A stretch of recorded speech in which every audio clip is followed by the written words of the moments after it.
संस्कृत जगत के महान कवि कहें या बहुत बड़े लेखक ऐसे भर्तृहरि वो लिखते हैं कि विद्या बिना मनुष्य बिना पूछ का पशु के समान है और इस धरती पर घूमता है। आगे वही कहते हैं कि विद्या ही सर्व धनों में श्रेष्ठ है, विद्या ही सर्व धनम प्रधानम। तो इसी के आधार से मैं आपको एक छोटी सी कहानी सुनाता हूँ। एक बार एक राजा शिकार खेलने के लिए जंगल जाता है। वो शिकार खेलने में इतना मस्त हो जाता है कि धीरे धीरे जंगल के बहुत अंदर चला जाता है।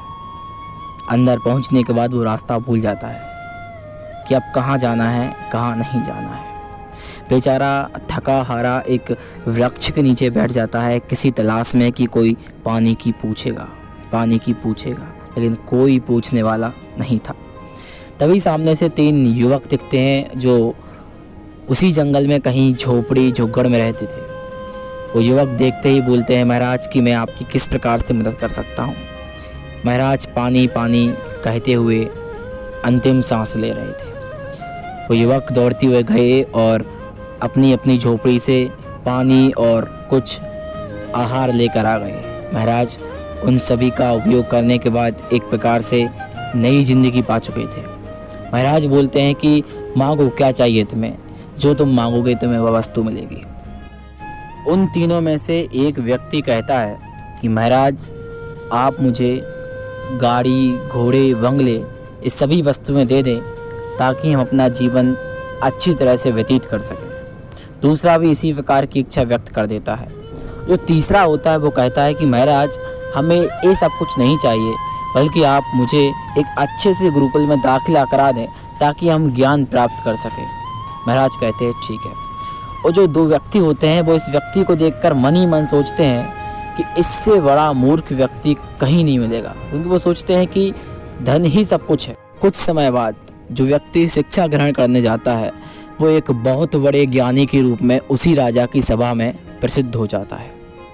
और जो 2 व्यक्ति होते हैं वे 2 व्यक्ति राजा की सभा में एक दिन आते हैं और कहते हैं कि हे राजन, जो आपने दिया था वो सब बाढ़ आने के कारण नष्ट हो गया और हमारे पास कुछ भी नहीं बचा, हम जैसे थे वैसे हो गए।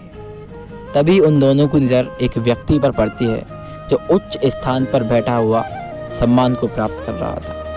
वे दोनों अपने दोस्त को यहाँ देखकर आश्चर्यचकित रह जाते हैं। बोलते हैं, दोस्त तुम यहाँ और मैं यहाँ। वो दोस्त कुछ भी नहीं बोलता है। वो एक बहुत बड़े ज्ञानी के रूप में मात्र इतना ही धीरे से कहता है कि दोस्त, मैंने धन दौलत की बजाय ज्ञान मांगा। हमने ज्ञान की पूजा की, हम ज्ञान के भक्त बनकर रहे, इसलिए आज हम यहाँ हैं और आप यहाँ। धन नश्वर है, नष्ट हो जाता है, लेकिन विद्या रूपी धन हमेशा रहता है, कभी भी नष्ट नहीं होता। इसीलिए कहते हैं कि विद्या सर्व धनम प्रधानम, विद्या ही सभी धनों में श्रेष्ठ है। दोनों व्यक्ति एक शब्द भी नहीं बोलते, बल्कि चुपचाप एक टक लगाए अपने दोस्त की बातों को सुनते रहते। इसीलिए कहते हैं कि विद्या वो धन है जो हमेशा हर एक व्यक्ति को उच्च स्थान प्राप्त कराती है। ये कहानी हमें ये शिक्षा देती है, छोटी सी कहानी है मात्र, और हमें ये शिक्षा देती है कि यदि हम चाहे तो अपने समय का सही उपयोग कर सकते हैं। धन की बजाय विद्या रूपी धन प्राप्त कर सकते हैं, और विद्या रूपी धन एक बार प्राप्त हो गया तो फिर जिंदगी में हमारा विद्या रूपी धन नष्ट होने वाला नहीं है। ना ये भारीकारी है, ना कोई चोरी कर सकता है, ना ये भाइयों के साथ बांटी जा सकती है, ना कोई चुरा सकता है। एक प्रकार से कहें तो विद्या रूपी धन सर्वश्रेष्ठ धन है।